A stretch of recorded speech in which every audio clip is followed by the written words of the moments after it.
কালীঘাট মন্দির থেকে শুরু করে পার্ক সার্কাসে, যেখানে উনি ওই সিএটাকে এনআরসির নাম দিয়ে প্রায় 40-50 দিন ধরে একটা সাইনবাগের মতো 7 পয়েন্ট আটকে বসিয়ে রেখেছিলেন, সেইখানে নিয়ে আসেন। ইটস এ ভেরি অ্যালার্মিং, খুব অ্যালার্মিং।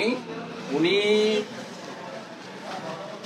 সংখ্যালঘু মুসলিম ভোট ব্যাংক ওনার কাছ থেকে সরে যাচ্ছে বলে উনি কার্যত রাজ্যে সাম্প্রদায়িক সম্প্রীতি নষ্ট করার চেষ্টা করছেন এবং কার্যত উনি উস্কানি দিচ্ছেন গোটা রাজ্যে ব্লকে ব্লকে সম্প্রীতি মিছিলের নামে, যাতে সেই দিন রামনবমীর মতো গোটা রাজ্যের কোথাও কোথাও অশান্তি এবং মানুষের জীবন থেকে শুরু করে ধনসম্পত্তির ক্ষতি হয়। পশ্চিমবাংলার মানুষের কাছে এটা ভেরি অ্যালার্মিং। রাজ্যের পুলিশ মন্ত্রী এবং শাসক দলের মুখিয়া তিনি এই ধরনের আগুন লাগানোর চেষ্টা করছেন। আমি মহামান্য রাজ্যপালকে বলবো উনি অবিলম্বে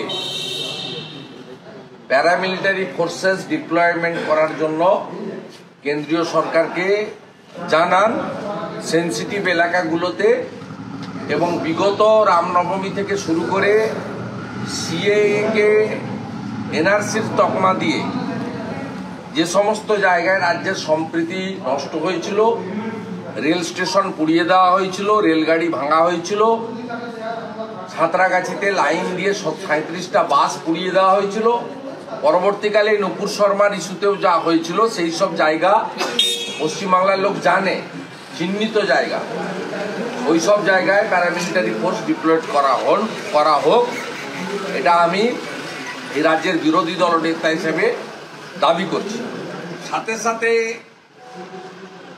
এটা সম্পূর্ণভাবে ওনার হাত থেকে মুসলিম ভোট ব্যাংক চলে যাওয়ার কারণে তিনি এই উস্কানি ছাড়া তার হারিয়ে যাওয়া মুসলিম ভোট ব্যাংক কিছুতেই ফিরিয়ে আনতে পারবেন না, এটা উনি ভালো করে জানেন। প্রথম বালিগঞ্জের উপনির্বাচন, পরবর্তীকালে সাগরদিঘির ভোট এবং সিপিএম এবং আইএসএফ এর কিছু নির্দিষ্ট মুসলিম এলাকাতে পঞ্চায়েত নির্বাচনে যেখানে ভোট করতে পেরেছে তারা, সেখানে কিছু কিছু এলাকায় উত্থান।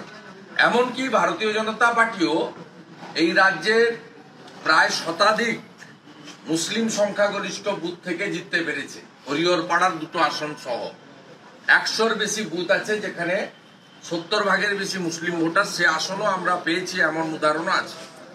তাই উনার কাছ থেকে মুসলিমরা মুখ ঘুরিয়ে নিচ্ছে, তাই মুসলিম দরদি দেখিয়ে ভোট ব্যাংককে সুনিশ্চিত করার জন্য এই রাজ্যের ভয়ঙ্করী মুখ্যমন্ত্রী ধ্বংসের খেলায় নামতে চাইছেন।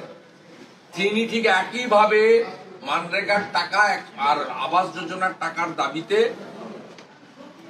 রেড রোডে যে ধর্ণা দিয়েছিলেন, সেখান থেকে রামনবমীর উস্কানিদাতার নাম যদি কারো হয়, তার নাম মমতা ব্যানার্জি।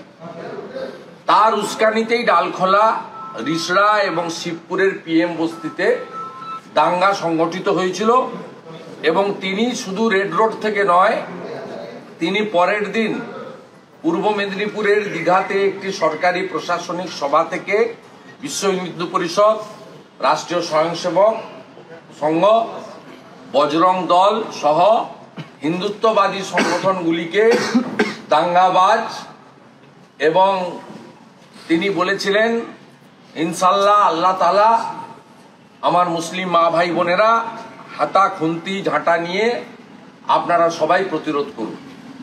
এই ধরনের কথাবার্তা, ইনার কণ্ঠস্বর হায়দ্রাবাদের ওই পাকিস্তান প্রেমী নেতা আসাউদ্দিন ওয়াসির কণ্ঠস্বরের সঙ্গে মিলে যাচ্ছে।